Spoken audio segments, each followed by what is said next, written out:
Welcome to another solo podcast by myself, Dom Dorico, on the Coach Approach podcast. And as promised, I'm going to keep this going. So if you're new here, then you are, well, I'll just tell you that I'm doing some solo podcasts. So I'm normally with Phil, but I like to do some bite-sized podcasts, episodes for you guys, going over a certain topic. And today I wanted to talk about muscle building. I'm going to try and condense this as much as possible. I've got a small list in front of me of the main points that I wanted to make. So if you are interested in how you can build muscle and how you should be doing it and what to be doing it, then continue listening. So muscle building is a complicated subject because many people don't understand how it actually works. A lot of people do think they go to the gym, they get massive. Well, if that was the case, why is everyone not massive that goes to the gym? I would say, you know, over half of the people are not. They're not jacked. Now, there's a reason behind that. Now, what is that reason? And I'm going to delve into it for you with you guys today. And one I'm going to dive straight into is what we call mechanical tension. So, if you haven't heard this before, the biggest driver to building muscle hypertrophy is mechanical tension. Now, what is mechanical tension, Dom? Okay, right. So when we do an exercise, let's say we're doing a chest press, when we are doing that, we are putting tension on our pec muscles and our triceps and some of our shoulders. And it's how much tension we can expose that muscle to then create an adaptation. I'm trying not to be, I really don't want to sound like really clever here or anything or put any big words. I want to just really make this really stupidly simple. Because when I was taught it, they were saying all these big words. I was like, huh? So mechanical tension is how much tension you can put on a muscle. Now, you can put tension on a muscle straight away, but when is it actually going to be effective? Well, that effectiveness comes from a model that was, I can't remember the person who came up with it. It's called the five effective reps module. Now, what is that? So we need to be training to failure in an exercise to force an adaptation and for our bodies to grow. Okay. Now, let's say we are doing that chest press and we literally are pushing as with all of our might, we're pushing up and up and up and up and up, and it's just not going. You've got nothing left. Well, that is failure. You've reached mechanical failure. And with that, we have found with lots of research and studies that if we can get 5 reps close to failure, that is going to be effective for muscle growth. So let's say you can do 10 reps with a chest press, barbells, keep it really simple.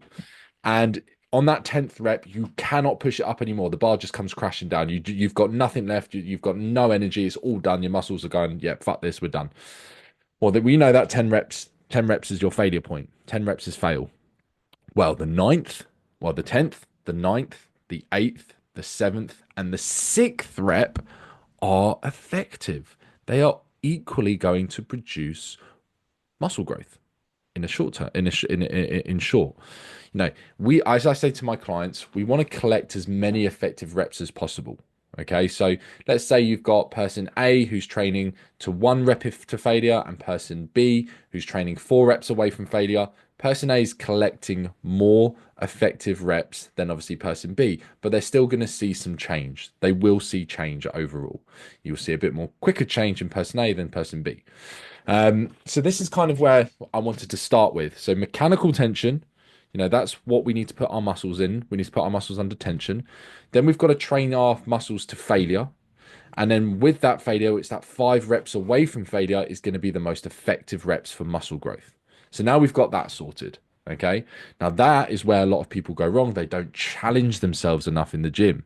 They don't like that sensation of when the body is burning. They don't like the sensation of failing. Well, that's what we need to be doing in the gym. We need to be training to failure. We need to be putting our muscles under so much tension that we're burning them out. And some people don't like that feeling. Good. If you don't like it, it's fine. Whatever. Don't see too much change. The ones that really change are really taking their bodies to the limits. And we have to see that change that we want to see. Now, I want to move on to the rep range. Now, what is the golden rep range for a lot of people? Well, there it's not really, it's a very broad rep range because we've been shown, or it has been shown, that reps from 5 to 30 can produce muscle growth. Now, do you want to be doing a 25 rep squat? Fuck no, I definitely don't. Um, so then there becomes a little bit of right, let's be clever with the reps that we're doing with the particular exercise. Do people do 25 reps? Absolutely, on a leg press. Every now and then, maybe for a challenge, or they're doing one rep at the end of, in their training phase, it's in their program. But generally, for beginners, you want to be working in the 8 to 12 rep range. This is going to be able to still load the muscle with enough weight and not to go too low where we may cause high risk of injury, and then it's not too high where it's just getting fucking knackering. Like I mean, I haven't got the mental capacity to go further than 15 personally. So for me, I personally work in the rep ranges of 6 to 15 maximum. Depending on the exercise. I've had some phases where I personally will do a hack squat from 6 to 8 reps, and I've also done a hack squat of 12 to 15 reps. So it just depends on what your training program is. What you can play around with the reps. Don't get me wrong. I've done, really low rep ranges on my biceps, and I've saw some great growth. I've also seen some really high reps on my bicep, and I've seen great growth as well. So you're going to see growth in either way, just depending on how you prefer to train as well, and how your coach will set it out. Again, you're not going to be doing a 20 reps on a barbell back squat or 25 reps on a leg press. It would just be stupid. It would be very unenjoyable for a lot of people. So that's where you start being clever with what you need to be doing. So rep ranges don't really matter. It just actually matters on the particular exercise and the particular client. A more advanced client can get away with, working at maybe a really low rep range, 5 to 8. I've got that on my deadlift. Would I put a beginner on a 5 to 8 rep range really, really heavy? No, they need to build up the skill level. So that's just where the rep ranges come to clever. But as a safe bet, 6 to 12 reps is where I would go personally. We don't need to go any more than 12. Don't need to go any more than less than 6. Really, 6 to 10 is a really nice sweet spot for a lot of people. But beginners as well, to learn the skill, 8 to 12 rep range would be perfect. Now, we figured out that we need mechanical tension. We need to work out. We figured out that we have to work 5 reps away from failure because they're the most effective reps. Anything below that, let me just remind you guys that say your failure point is 12.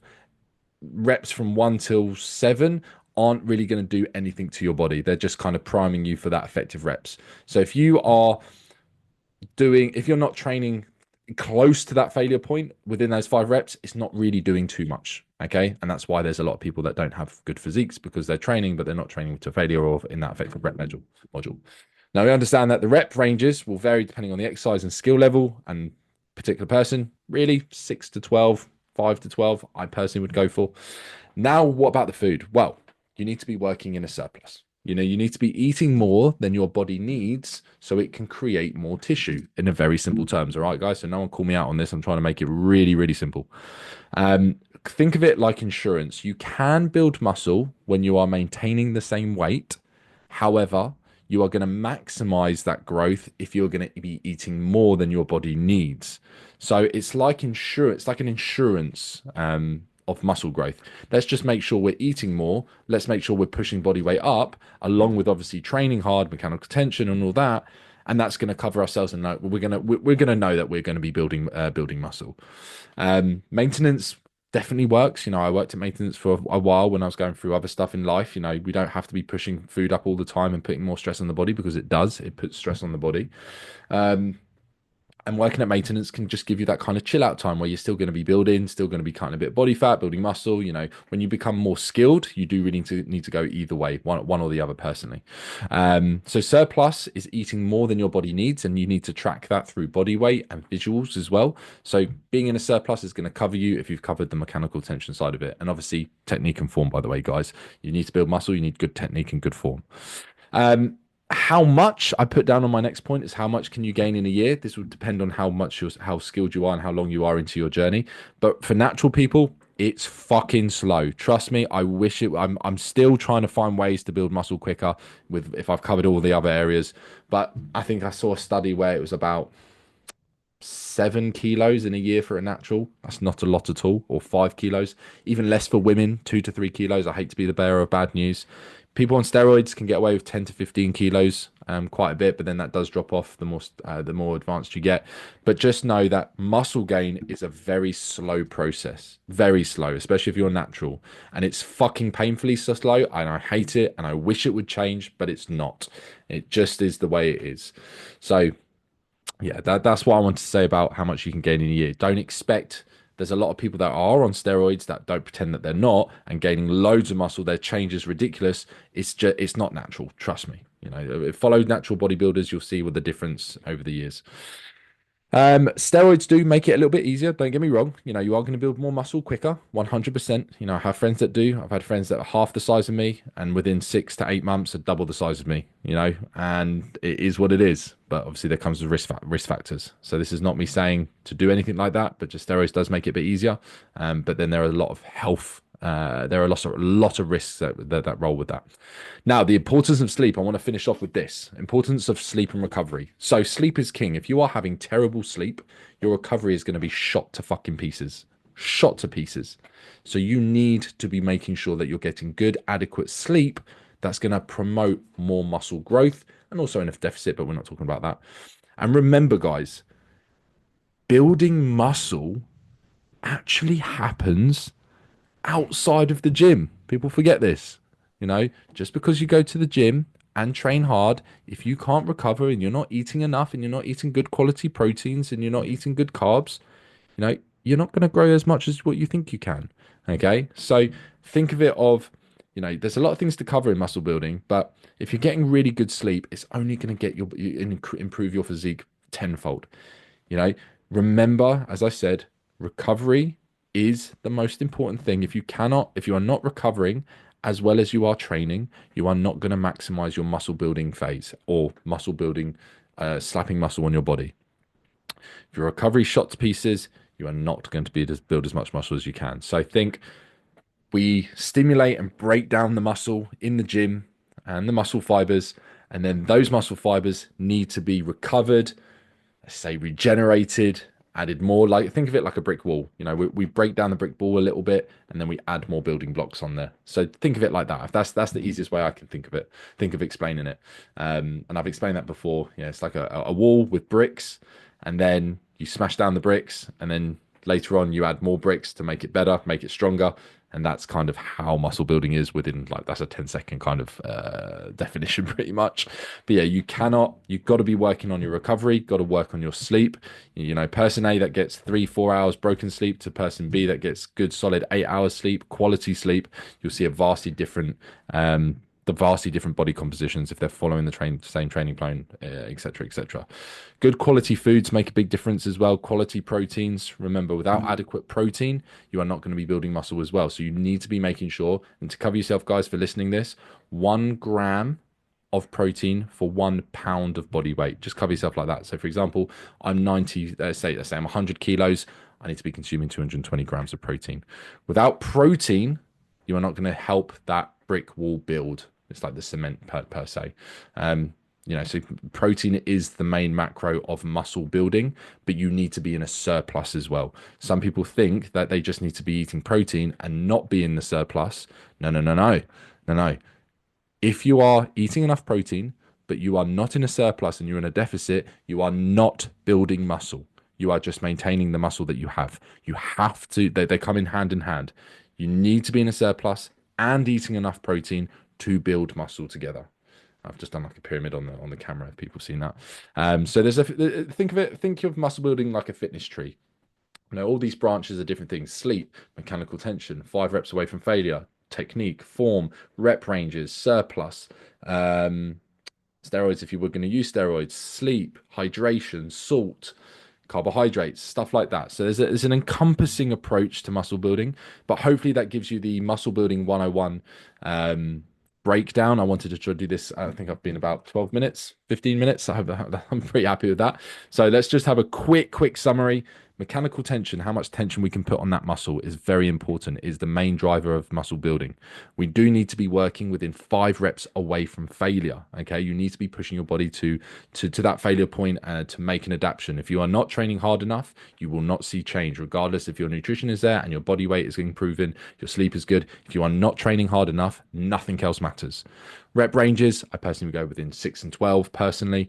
You need to be in that surplus. Maintenance, you still can, but it'll be a lot slower. Gaining muscle is really, really slow. So don't expect to be looking like your favorite bodybuilder in a year. Steroids do make it easier, but they still need to be training hard as well and cover all the points that I've said. If you need to make sure you're sleeping well as well and recovery is on point, because without good recovery, that's where the muscle building works and happens and where the magic happens as well. You won't be building as much muscle as possible. Okay. So remember those 5 effective reps away from failure module, the golden reps. And guys, I hope you enjoyed this solo podcast. I'll be doing another one on probably fat loss will be the next one, bite size. But if you like this episode, reach out to me. And if you've got any kind of topics you want me to cover as well, I'd love to hear from you. Apart from that, thank you for listening, and I'll see you on the next one.